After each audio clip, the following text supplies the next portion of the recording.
whom is pleased. This afternoon, we are in our Bible study series again. And in our Bible study series, we are in the book of 1 Corinthians chapter 3, verses 16 and 17. That is the place where we take our text. 1 Corinthians chapter 3, verses 16 and 17. And then, in that particular place, it is written that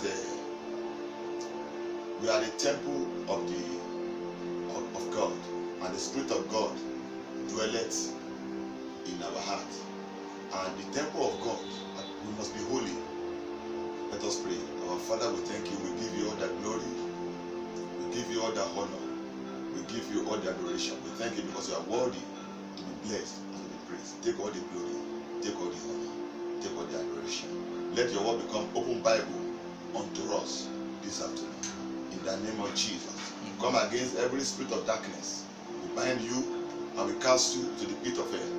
And we loose the power of the living God into this place to begin to operate. In Jesus' name we pray. Amen. The topic of our discussion is still holiness. And in our series, so last week we discussed about sanctification, that we must be holy because we are the temple of the living God, and that we have two forms of sin. We have the inner sin and we have the outer sin, and that man cannot be holy except that man is sanctified. And we discussed that holiness is a victory over sin. And we started by looking at sanctification last week, and we looked at the three forms of sanctification. We look at the positional sanctification, we look at the experiential sanctification, and we also talk about the ultimate sanctification. So under positional sanctification, that God has positioned us to be holy, that in the sacrifice that he offered on the cross of Calvary, he has perfected forever those that he sanctified. And this he did before the foundation of the earth. And it came to manifestation when Jesus Christ was crucified. And under experiential sanctification, we say that we should apply what the Lord has done for us in his word. That through his word, the word of God is one of the agents of sanctification, that he has done it in his word, and that we need to have the revelational knowledge of what he has done for us in the scripture, and we should apply this into our life. And that was what we were studying last week, that we need to look at what he has done for us, that when he was crucified, that is Romans chapter 6, we were crucified with him. And when he was buried, we were buried with him. And when he rose up, we came up with him in resurrection. And that the body of sin has been destroyed. And that we have to have the revelation knowledge of this, and that we need to apply this in our life. We need to believe this and confess it. That it's not only just believing and confessing it, that we must not offer our body as instrument of unrighteousness. And then we need to confess this, that sin shall not have dominion over us again. So that was what we studied last week. Still under this experiential sanctification, then a question to be asked is that if we make this our experience, what the Lord has done for us in the place of skull, this on Golgotha, our experience, can we still fall into sin? That is a question for thought. Jesus taught his disciples about temptation to sin. So there is a temptation to sin, and that temptation comes from the devil, Satan. And if we are experiencing sanctification of God, we need to know about temptation. In the book of Matthew, chapter 26, verse 41, watch and pray that ye enter not into temptation. The spirit indeed is willing, but the flesh is weak. So Satan is still in this world, and temptation comes from Satan. And the teaching of the Lord as per temptation, we need to observe what he has said so that we will not fall into temptation. Temptation in itself is not a sin, but yielding to temptation is a sin. We discovered that when Jesus Christ was fasting and praying in the wilderness, that book of Matthew, we discovered that Satan came to tempt him. Why did Satan tempt Jesus Christ? Maybe he thought that he could fall into sin. And we also saw in the book of Genesis, chapter 3, that serpent, that ancient serpent, the devil, came to tempt Adam and Eve. And we discovered before the temptation of the devil, they were in the state of innocence. They have not committed anything. But Satan tempted them because he knew they could fall to sin. And they fell into sin. Equally, we saw Satan tempting David as per the wife of Uriah. And when he tempted him, he fell into sin. The strategy of Satan has not changed. Satan tempts people in three folds, and we are going to look at this fold. If you are not very careful and you are experiencing this sanctification in the scripture, if you are not careful, one may fall into sin. So and the strategy of Satan is in three folds. And in that book of 1 John chapter 2, verses 15 to 17, love not the world, neither the things that are in the world. If any man love the world, the love of the Father is not in him. For all that is in the world, the lust of the flesh, and the lust of the eyes, and the pride of life, is not of the Father, but is of the world. And the world passeth away, and the lust thereof, but he that doeth the will of God abideth forever. Satan tempted Adam in three folds. Number one, through the lust of the flesh, the lust of the eye, and the pride of life. He equally tempted David in three forms: the lust of the flesh, the lust of the eye, and the pride of life. He equally tempted Jesus Christ in three forms: the lust of the flesh, when he asked him to turn stone to bread, and Jesus Christ replied him via the word of God. He equally tempted him through the lust of the flesh, through the lust of the eye, when he showed him all the glory and the beauty and the radiance of the world that it has been given unto him, and that Jesus Christ should bow down for him, so that all would be his through the lust. That is the lust of eye. But Jesus Christ replied him via the word of God again, through the scripture, and equally tempted him through the pride of life, that he should jump from the pinnacle of the temple, to jump down. Jesus Christ replied him via the word of God that you should not tempt the Lord your God.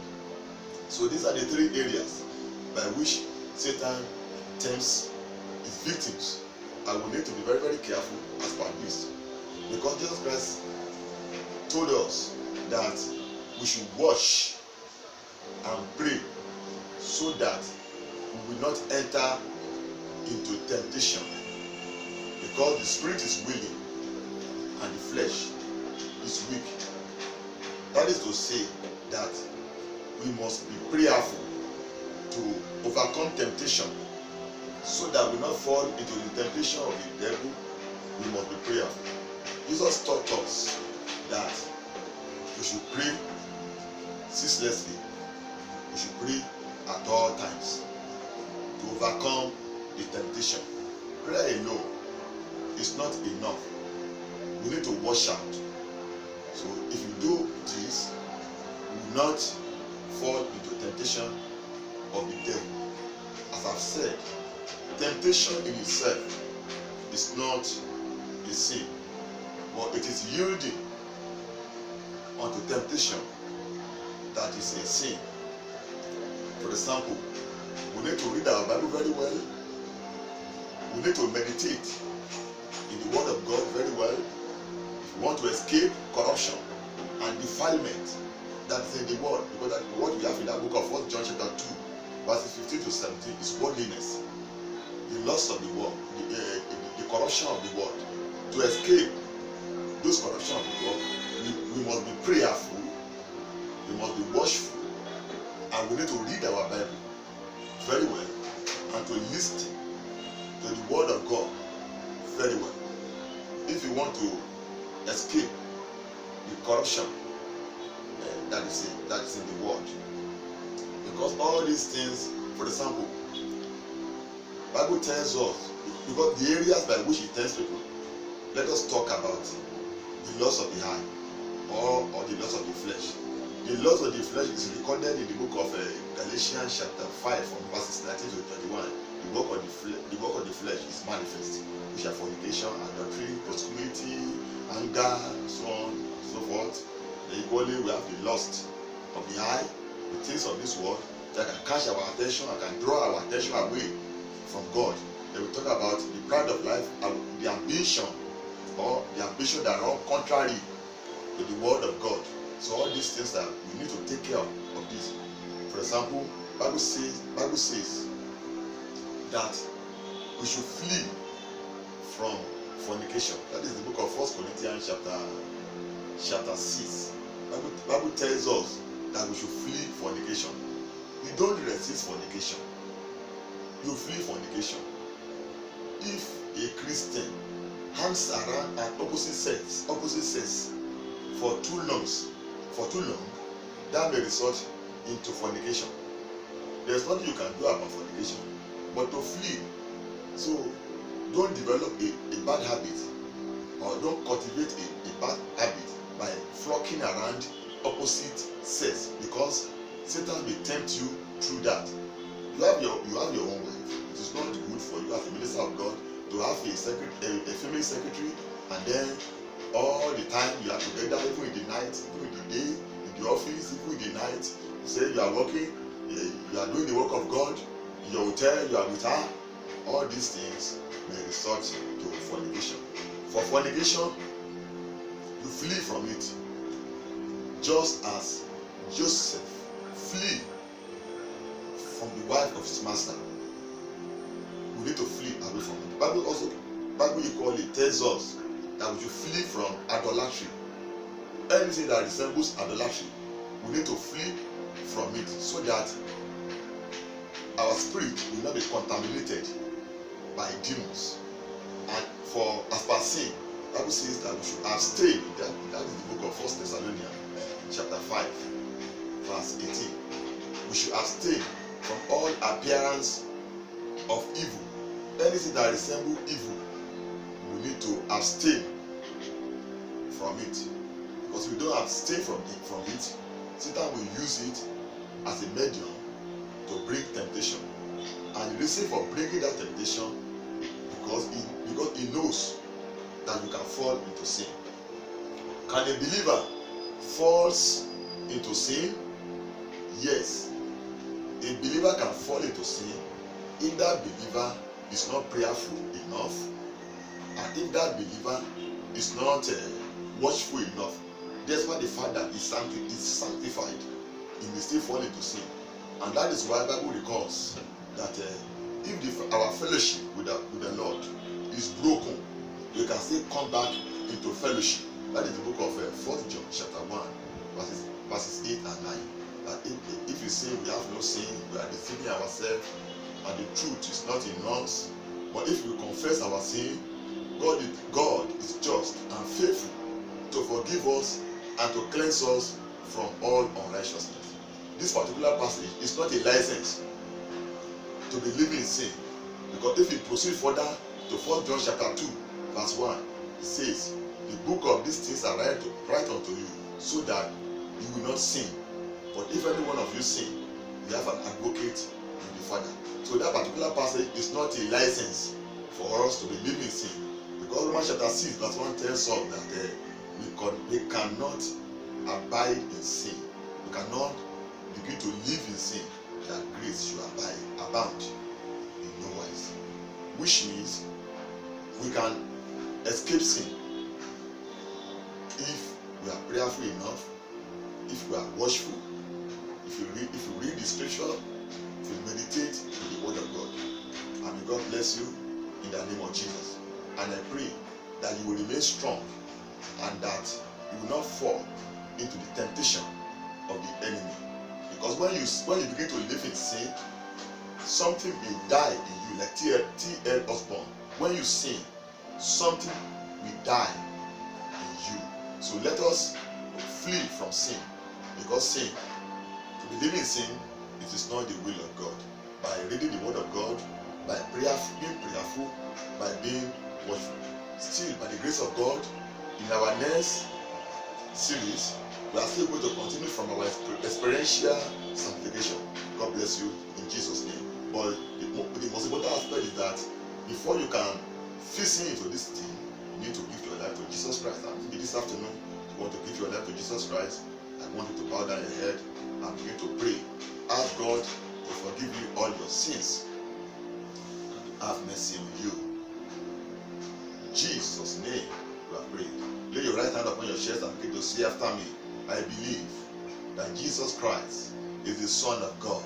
He died for my sin, and he was raised up by God for my justification. This afternoon, I believe that Jesus Christ is the Son of God, and I make him my personal Lord and Savior. Amen.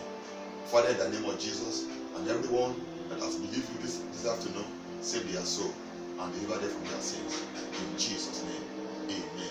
Maybe you are having a problem or you are sick, lay your hand upon your affected part. I want to pray for you.